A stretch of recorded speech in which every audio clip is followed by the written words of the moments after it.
es mayor por la manipulación. Hay que tener cuidado de preservar los vasos sanguíneos y nervios importantes, permite el uso de medios de fijaciones óseas internos como tornillos, clavos, cerclajes, placas, etc.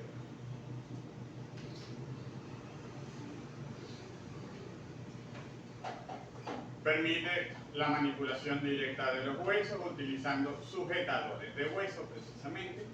Estos alambres que ustedes ven aquí es lo que se habla de cerclajes, que lo vamos a mencionar más adelante.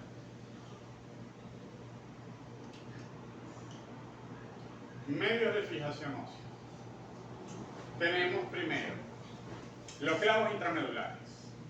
El clavo intramedular está indicado en fracturas de diáfisis de huesos largos, como fémur, húmero y tibia. Se utiliza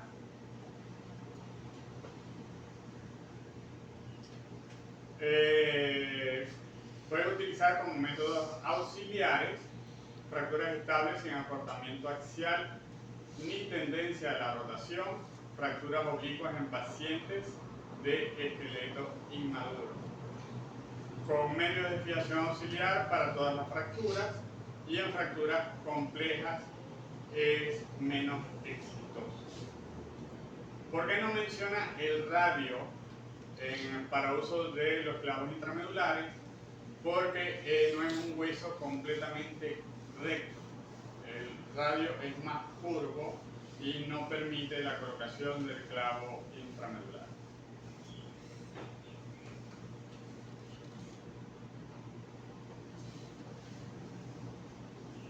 Los clavos de Steinmann, que son los que se utilizan normalmente como clavos intramedulares, son barras cilíndricas de acero inoxidable 316L. Son más utilizados en medicina veterinaria. Los diámetros van desde 1.5 hasta 6 milímetros, con longitud de 23 a 30 milímetros de largo. Puede tener una o dos puntas, y las puntas pueden ser en forma de trocar, en forma de cincel o rosca negativa. Cincel es que es aplanado precisamente como un cincel. Trocar que tiene normalmente 3 biseles, que lo hace como trocar, y con rosca negativa. Con rosca negativa es que tiene el diámetro y la rosca va a ser del mismo diámetro del clavo. Por lo tanto, en esta zona de acá, el clavo, la parte interna es más fina. Y como desventaja se menciona que puede romperse acá, en la unión rosca con el clavo. La que más utilizamos cotidianamente es la punta troca. Y como menciona acá, la punta con rosca puede romperse en la interfase rosca-cuerpo liso.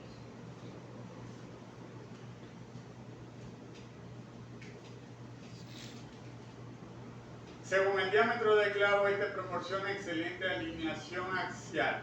Resiste cargas de flexión en cualquier dirección. Es poco resistente a la carga rotacional, pues solo tiene 3 puntos de apoyo en la cavidad medular. A menor diámetro hay menos contacto, menos fricción, menos soporte mecánico. A mayor diámetro hay más fricción y más soporte mecánico. Es poco resistente a las cargas axiales. En fracturas inestables se debe colocar obligatoriamente otros medios de fijación auxiliar.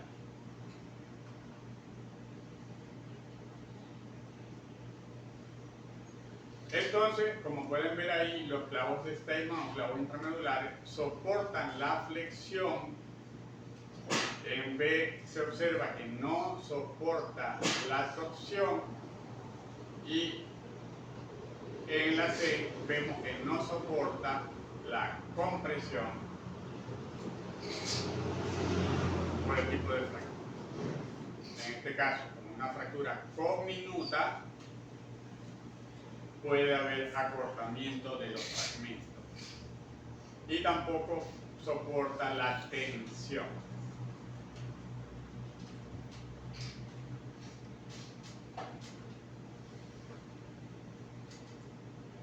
El tamaño de la cavidad medular se debe rellenar con el clavo del 60 al 70%.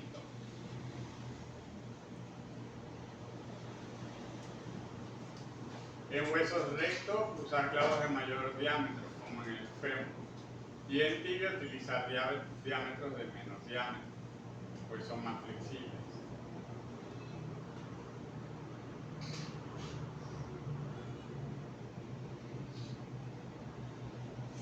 Formas de colocarlo va a depender del hueso a reparar y la configuración de la fractura. Existen dos formas: la normógrada, que va de proximal a distal, como la vemos allá. Se inicia la incisión por uno de esos extremos. El abordaje puede ser abierto o cerrado, o sea, yo puedo colocar un clavo habiendo hecho incisión o no. En fémur normal puede ser de proximal o distal. En húmero y tibia siempre es de proximal a distal. Y en metacarpos y metatarsos normalmente es de distal a proximal. Y el clavo va a ir todo el tiempo en la misma dirección. Los retrógrados obligatoriamente requieren un abordaje quirúrgico. El sitio de la inserción comienza en la línea de fractura.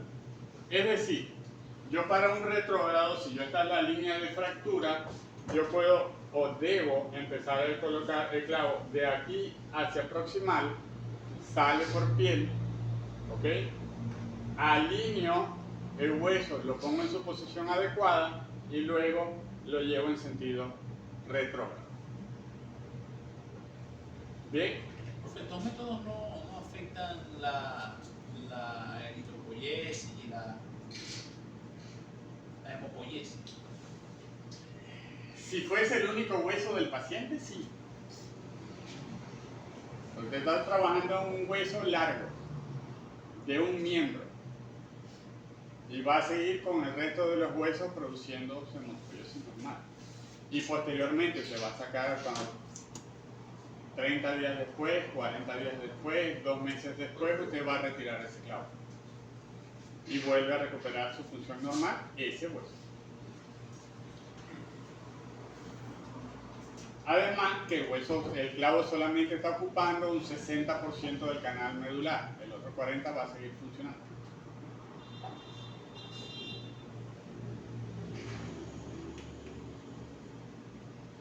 Se puede colocar doble enclavado.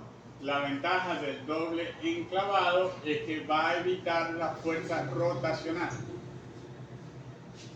Incrementa la resistencia a la carga axial y rotacional.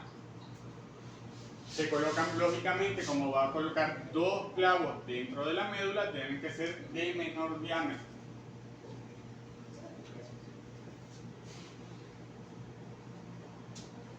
Y se prefieren entonces los alambres de Kirchner porque son más flexibles, son menos templados y se adaptan mejor a la forma del hueso.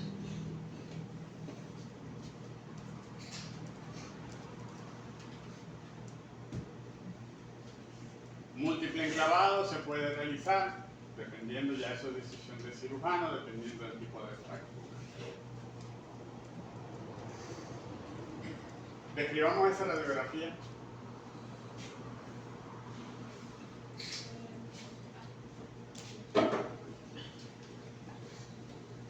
Ahora.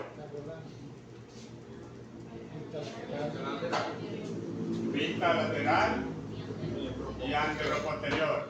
Están las dos vistas radiográficas. Miembro posterior. Hueso afectado. Fémur. Tipo de fractura o ubicación de la fractura. ¿Cómo se dice? Porque en la diáfisis. Es la diáfisis. Okay.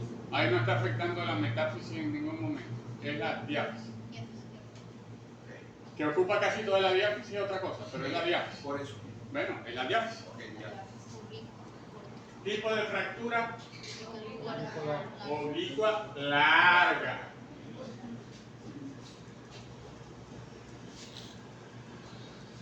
Bien. Y ahí se está arreglando. Ahí están haciendo una osteosíntesis del fémur. Están, como ustedes pueden ver, estos pinzas que están aquí se conocen como sujetadoras de hueso. Se debe tratar dentro de lo posible y la tendencia actual es manipular lo menor posible el hueso afectado para dañar lo menos posible el periósteo, porque el periósteo es una estructura extremadamente sensible y la vasculatura va entre el periósteo y el hueso, y separar también lo menos posible la masa muscular del hueso para mantener su irrigación dentro de lo posible. Antes no importaba, antes no. La medicina cambia, se actualiza, se habla de el menor maltrato posible al tejido. Que hay que manipular a veces, que hay que agarrar a veces, sí, estamos de acuerdo.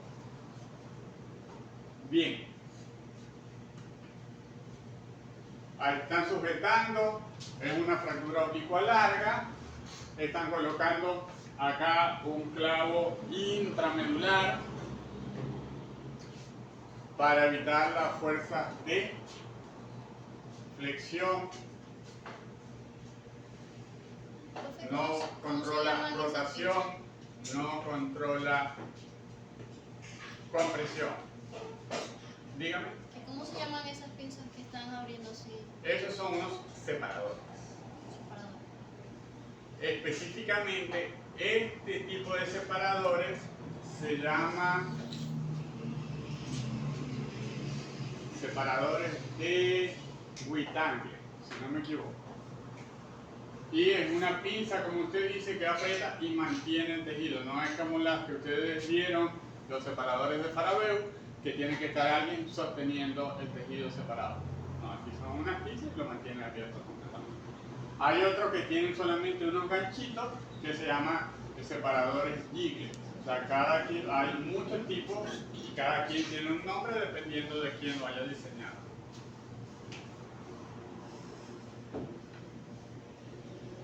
En este caso, como era una fractura oblicua larga, se utiliza esto que está aquí. Alambre, pero eso no es alambre dulce. Eso es alambre de acero inoxidable, maleable, que se conoce técnicamente como cerclaje. Eso va a unir fragmento con fragmento en esa fractura oblicua larga, que básicamente son los sitios donde se colocan en fracturas oblicuas largas. Hay otras cosas donde también se puede utilizar.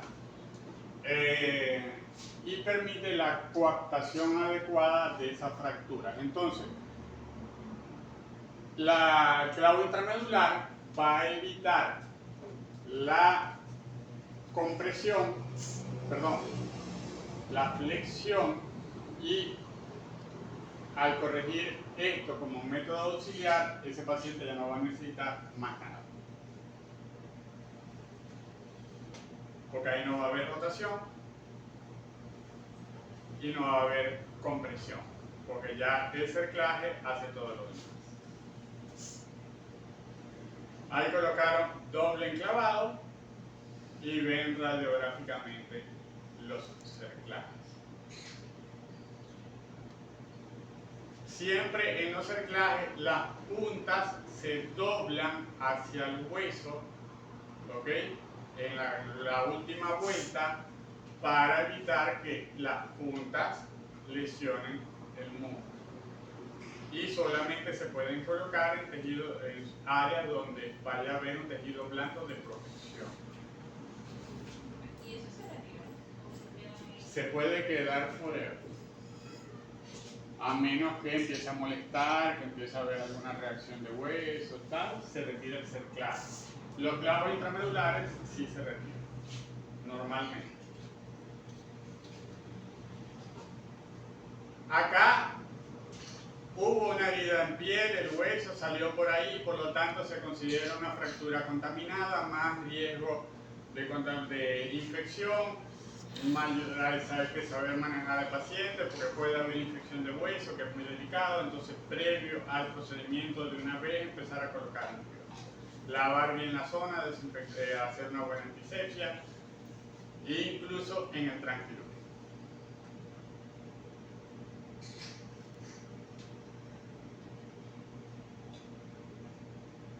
Manipulación de los fragmentos para poderlos llevar al sitio y reposicionarlos de forma adecuada. Este es un tipo de sujetador de hueso y este es otro tipo de sujetador de hueso.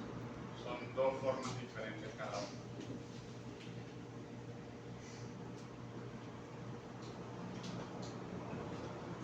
En este caso, ustedes ven aquí el fragmento óseo. Sí. Yo no estoy diciendo que haya sido así, pero puede ser que inicialmente hayan pasado el clavo intramedular de aquí para allá, haya salido por aquí, cambio la posición del taladro de aquí, lo paso para acá, termino de alarlo, eso es para hacerlo retrógrado. ¿Ok? Es la única manera para que yo vea que esto está así. Porque si yo hago normógrado, no me interesa sacar tanto el clavo. Yo lo introduje primero en esta dirección, quedó un fragmento porque era lo que estaba dentro del mandril del taladro, luego lo halo, reposiciono ambos fragmentos y termino de llevarlo hacia distal.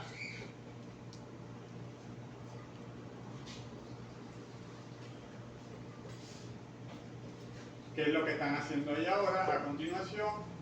Y ahí también hay colocación de unos cerclajes.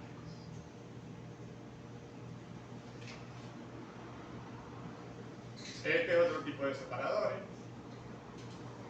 que sí cada quien uno tiene que agarrarlo por aquí y el otro por allá. Ahí se están viendo los cerclajes, se está viendo la colocación del clavo. Esto no debe ocurrir. Se está viendo un área que no estuvo preparada de forma adecuada. O no colocaron el campo de forma adecuada porque está permitiendo una zona ahí no afeitada, no con antisepsia. Y menos en traumatología. Los alambres de Kirchner son clavos de menor diámetro de acero inoxidable, es el mismo acero inoxidable, normalmente son más finos y menos templados, por lo tanto son más flexibles. Contienen en cierto grado la fuerza de rotación, flexión en el sitio de la fractura, si son más utilizados en perros de talla pequeña. Sus indicaciones: fracturas en huesos largos, de perros pequeños, en fracturas de metacarpos y metatarsos, en fracturas tipo Salter-Harris, huesos inmaduros. Las fracturas Salter-Harris normalmente son las fracturas en las líneas de crecimiento. En fijaciones temporales de fracturas inestables.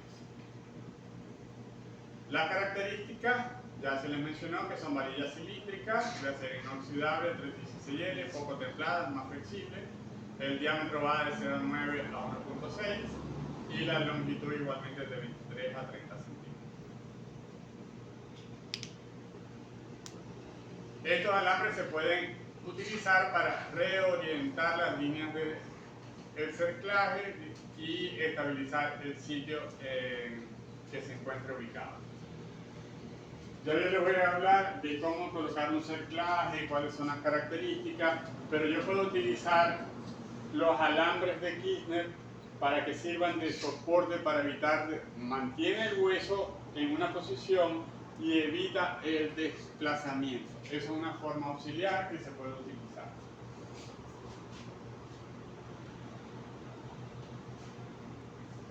Fractura de metatarsos o metacarpos siempre se colocan de distal a proximal. No importa que agarren las líneas distales de tarso o carpo porque normalmente ahí no hay movimiento. El movimiento principal es acá, radiocarpal o radiotarsal.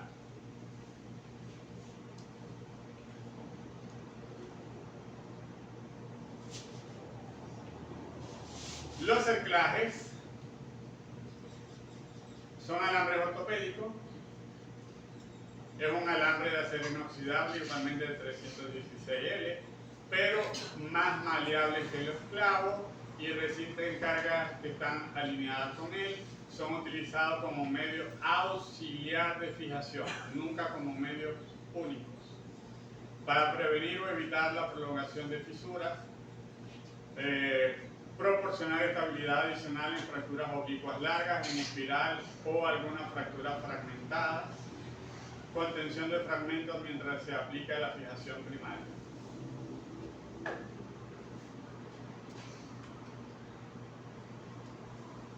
Principios para aplicar un cerclaje. Primero, use cerclaje cuando la longitud de la línea de fractura es igual o mayor a 2 veces el diámetro del hueso. Es decir, en fracturas largas. Debe haber por lo menos 1 centímetro entre cerclaje y cerclaje. Y la misma distancia debe haber entre el cerclaje y la línea de fractura. No puedo colocar un cerclaje inmediatamente en la línea de fractura. Coloque como mínimo 2 cerclajes. Un solo cerclaje actúa como punto de apoyo concentrando esfuerzos que hará fracasar la fijación. Para mayor estabilidad, coloque el alambre perpendicular al eje del hueso. Se ajusta el alambre en posición oblicua al eje del hueso. Si aplica el cerclaje en posición oblicua, se va a desplazar, se va a deslizar aflojando el alambre. El diámetro, es preferible utilizar un diámetro mayor al necesario que uno menor, porque el menor se puede romper el alambre. En razas enanas y gatos se utiliza alambre de 22 gauss o 0,64 milímetros de diámetro. En razas medianas de 20 gauss o 81 milímetros de diámetro, perdón, 0,81 milímetros. En razas grandes, 18 gauss o 1 milímetro, y en gigantes, 16 gauss o 1,25 milímetros.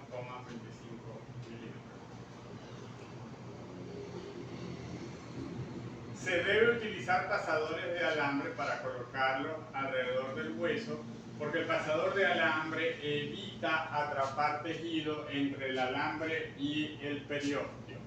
El pasador de alambre es circular y permite pasar, rodear completamente el hueso, como vemos acá, para que el alambre del cerclaje no vaya a estar presionando algún nervio, algún vaso, musculatura, etc.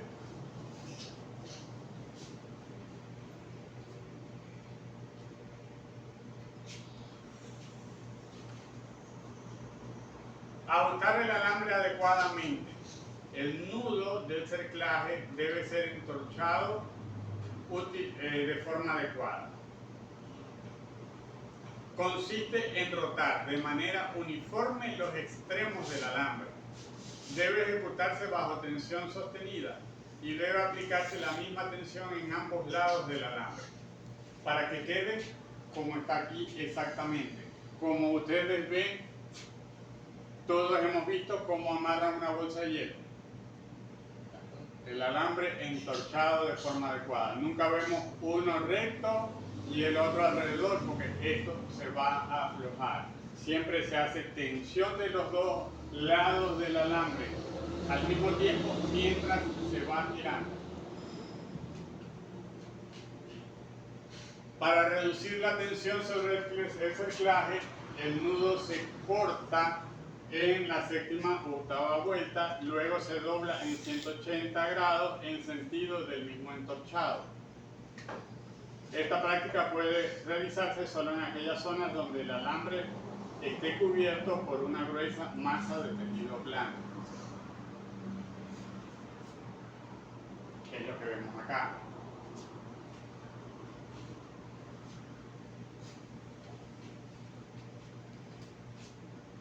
Ahí ven, vista lateral y anteroposterior de un miembro posterior, donde hubo una fractura de tibia, colocar un clavo intramedular,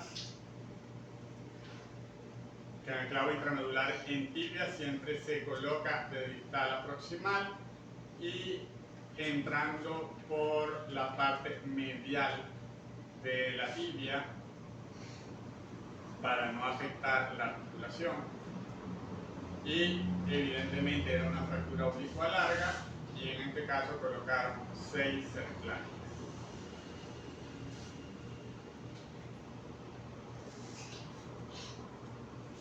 ¿Se pueden usar hemicerclajes o alambres interfragmentarios? Sí. El alambre colocado a través de los orificios hechos en la corteza que cruza la línea de fractura sin cubrir la circunferencia del hueso. Indicaciones: estabilización de fracturas transversas y oblicuas cortas, asegurar fragmentos óseos, pacientes inmaduros en lo que se espera la formación abundante y precoz de callos, se debe reservarse para perros y gatos pequeños. No utilizar en fracturas que necesiten mucho tiempo para cicatrizar porque no son seguros.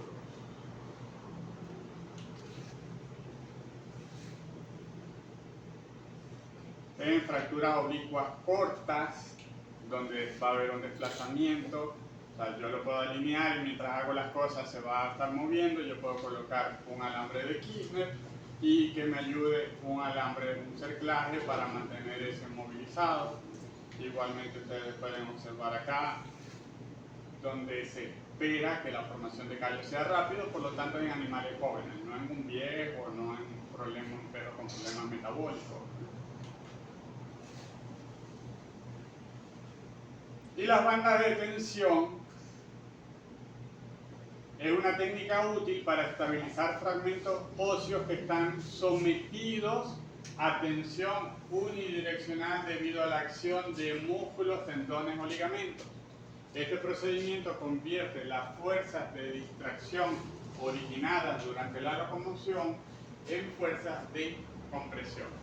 Indicaciones: en fracturas u osteotomías en aquellos puntos de hueso donde se originan o se insertan grupos musculares, es decir, en las apófisis. La contracción del grupo muscular genera en el sitio de la inserción fuerzas de tensión que desplazan la ubicación anatómica de la base. El principio es contrarrestar esas fuerzas de inserción tendinosa sobre la pieza abulsionada, convirtiéndola en un vector de fuerza dinámica que comprima la fractura cuando el paciente apoya el miembro.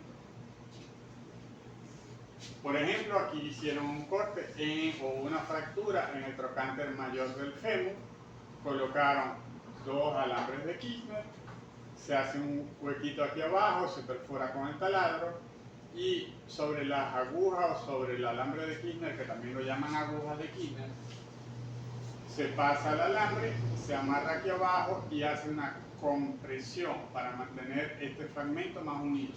Eso igualmente se hace en la fractura abusiva de la cresta tibial y en otros tipos de fracturas donde hay inserciones de ligamentos o tendones, como ustedes pueden ver acá.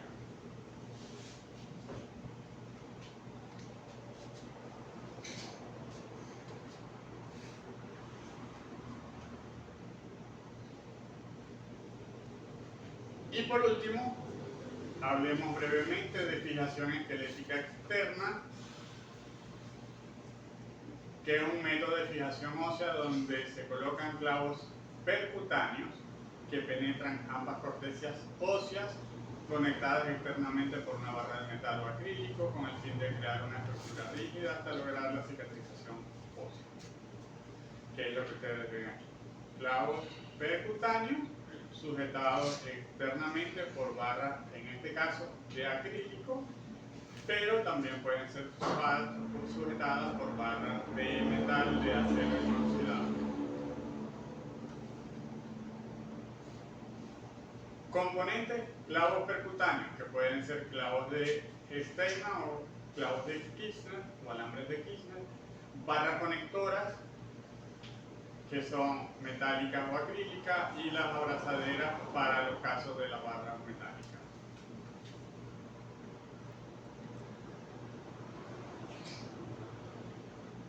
Esto que tenemos acá es este mismo, usando una barra metálica con sus abrazaderas. ¿Ok? Y tenemos en este caso las barras de acrílico. Algo importante que ustedes deben tener, que vemos en esta radiografía, es que tenemos unos clavos paralelos, o mejor dicho, transversos a lo que es el eje óseo del hueso, pero también observan dos clavos en ángulos completamente diferentes. Eso debe ser colocado de esa forma. ¿Para qué? Para evitar que esta estructura se mueva, bien sea de allá para acá o de aquí para acá. Porque si todos están completamente paralelos, puede haber movimiento de esta estructura y generar inestabilidad en la fractura, en el hueso.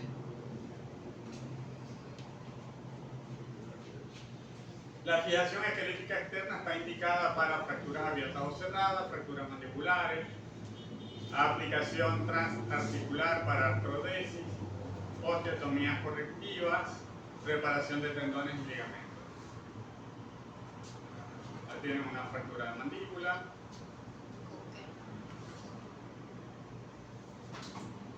Fíjate, fractura en un miembro posterior. Tienen acá colocada, este es un tubo endotraqueal. Lógicamente lo que yo vaya a utilizar acá, un tubo, una manguera, porque hay quienes utilizan mangueras de esas de agua que son transparentes, finas, pero deben estar estériles. Si vamos a utilizar esas mangueras hay que colocarlas previamente en sartén, por lo menos una media hora. Yo normalmente utilizo tubos endotraqueales que vienen en su sobre estéril. ¿Por qué? Porque el clavo va a atravesar la manguera y después es que va a penetrar al paciente. Entonces, no puedo utilizar cualquier cosa.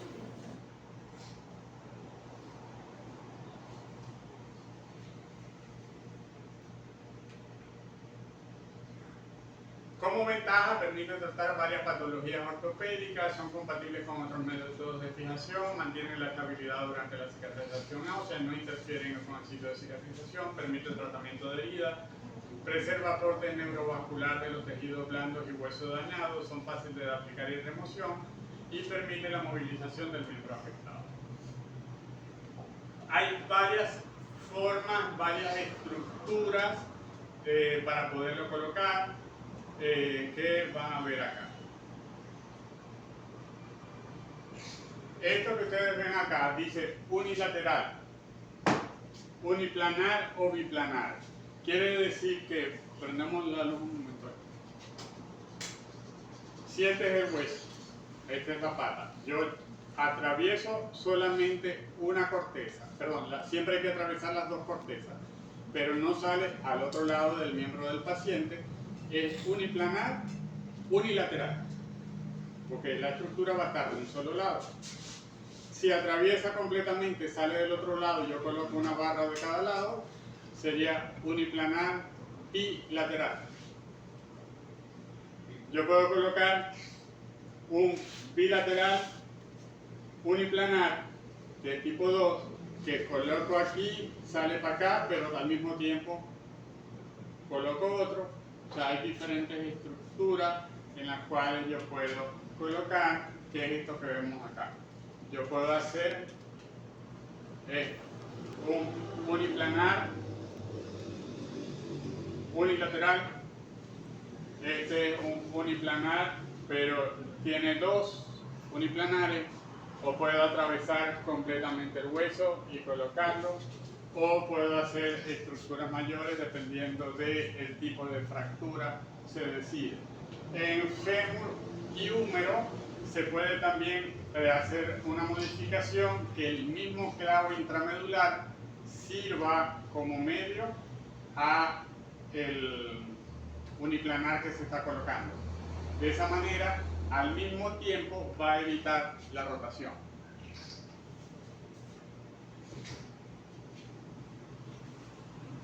Los principios para la colocación de clavos para fijación esquelética externa. Preparación aséptica del miembro afectado. Seleccionar la configuración a utilizar. Realizar incisión de piel. Perforar un orificio guía con mecha de menor diámetro que el clavo. Insertar un clavo con el taladro de bajas revoluciones. El clavo debe ser máximo de 150 a 300 revoluciones por minuto. Si se utiliza de mayor velocidad, el clavo produce una quemadura en el hueso por calor, por aumento de la fricción, se necrosa el hueso y luego vamos a tener un área en el hueso de mayor diámetro que el clavo que coloqué, por lo tanto no va a haber estabilidad.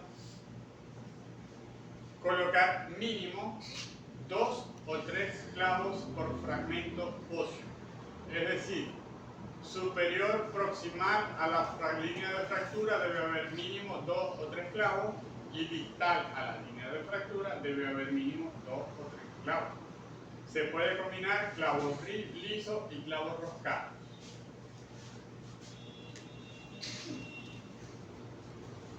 Eso es lo que ustedes están viendo.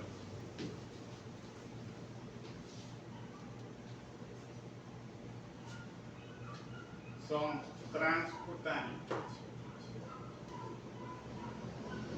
Como ustedes pueden ver, salen por aquí, pasan la manguera de este lado, atraviesan la piel y atraviesan la manguera del otro lado. Y esa manguera posteriormente, estos clavos aquí se cortan pegaditos a la manguera, se cortan aquí pegaditos a la manguera o al tubo endotraqueal. Yo utilizo tubos endotraqueales, como ya les mencioné. Y se rellena posteriormente el tubo con acrílico de polimerización rápida para que dé la fijación, la estructura y la resistencia. Los clavos percutáneos de fijación esquelética externa se pueden combinar con clavos intramedulares, con cerclajes, tornillos, alambres de Kirchner, con todo lo que ustedes quieran.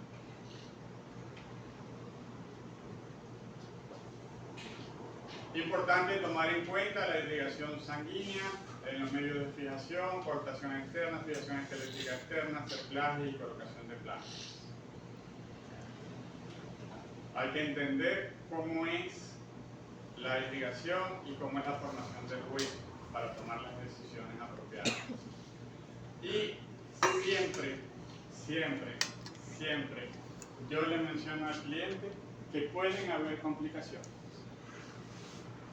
Ninguna cirugía va a tener 100%, o sea, ningún procedimiento tiene 100% de éxito.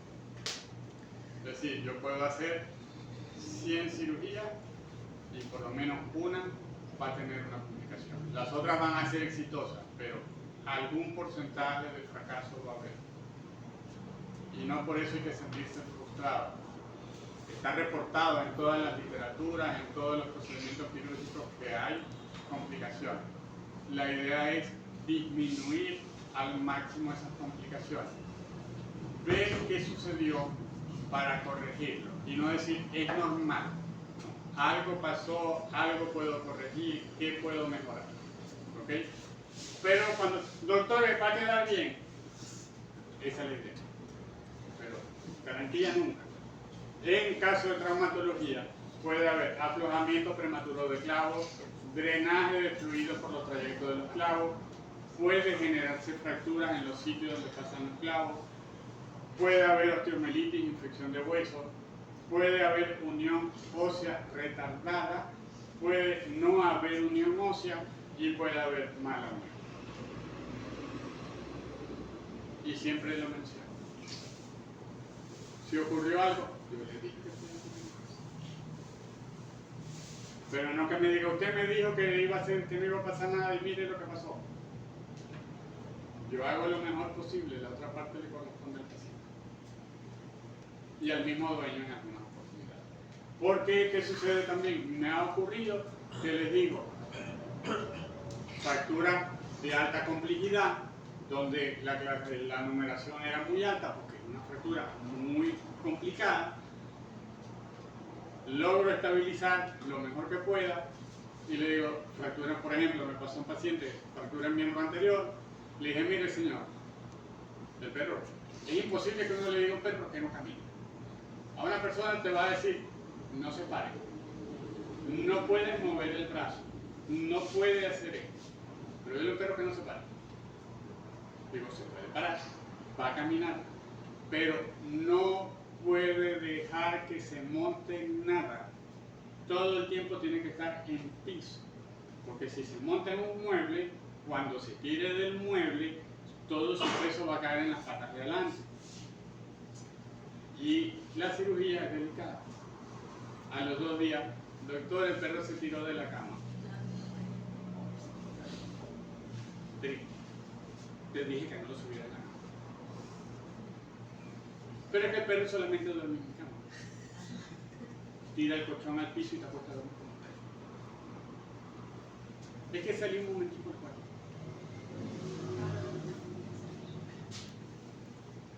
Entonces, los perros son perros, no son humanos. Hablan de maltrato animal, pero humanizar una especie es maltrato, porque deja de ser un perro. Que nos da cariño y nosotros le damos cariño, sí, pero no es un humano. Y tenemos que manejarlo.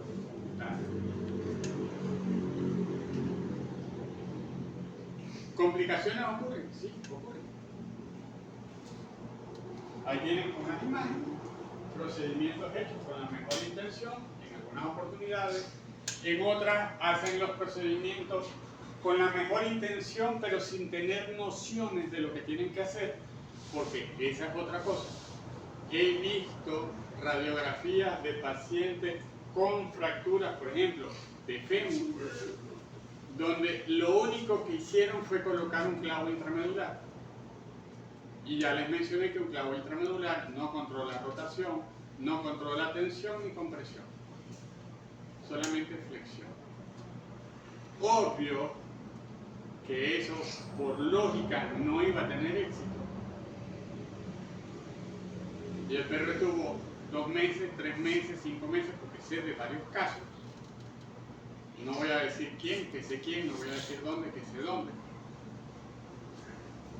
Porque sé quién y dónde. ¿Y el perro en qué terminó? En una amputación. Y cuando hablé con las personas del sitio, ¿qué me dijeron? Es que las personas no tenían los recursos para pagar en una privada. Le dije, entonces ofrézcanle desde el principio amputar. Porque si no tienen la capacidad de hacer un procedimiento de forma adecuada, no lo hagan. Bien sea por sitio, bien sea por materiales o bien sea por conocimiento. Pero ese señor buscó una plata, porque no se lo hicieron de a gratis, para hacerle la colocación de un clavo intramedular. Buscó el clavo, lo compró, porque se lo mandan a comprar, lo operaron, pagó la cirugía, pensando en que iba a quedar bien. Pero es que lo que hicieron desde un principio se sabe que no va a quedar bien. ¿Y en qué terminó? En pagar otra cirugía para que le quitaran la pata. Entonces ofrezcan desde un principio la amputación, o diga, señor, pues, si quiere que se le salve la pata, va a tener que buscar más plata y otro. Pero estuvo ese perro 4 meses, 3 meses, 5 meses con dolor, sufriendo, para terminar sin pata. Aquí vemos que no hubo una unión, se puede formar lo que se llama una pseudoarticulación, porque hay hueso para acá, hay hueso para acá y de repente aquí hay un movimiento inadecuado. Aquí no hay una unión o puede ser una unión retardada, habrá a ver cómo evoluciona ese paciente, de repente le quitan el clavo y eso se mueve, no formó callo, no mineralizó en el tiempo adecuado. Puede haber infección ósea. Puede haber reabsorción de fragmentos y puede haber como los cerclajes quedaron libres. Esos cerclajes obligatoriamente hay que quitarlos. Y si se decide reoperar, entonces hay que reavivar fragmento óseo aquí para poder llevar nuevamente al sitio, que haya contacto nuevamente de hueso con hueso, a ver si se forma un callo de forma adecuada.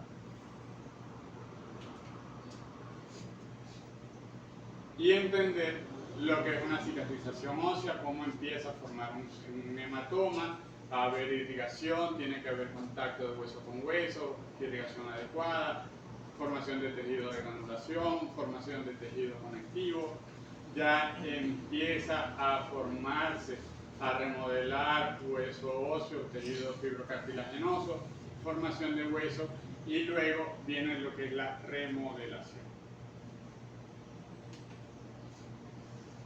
Y la cicatrización ósea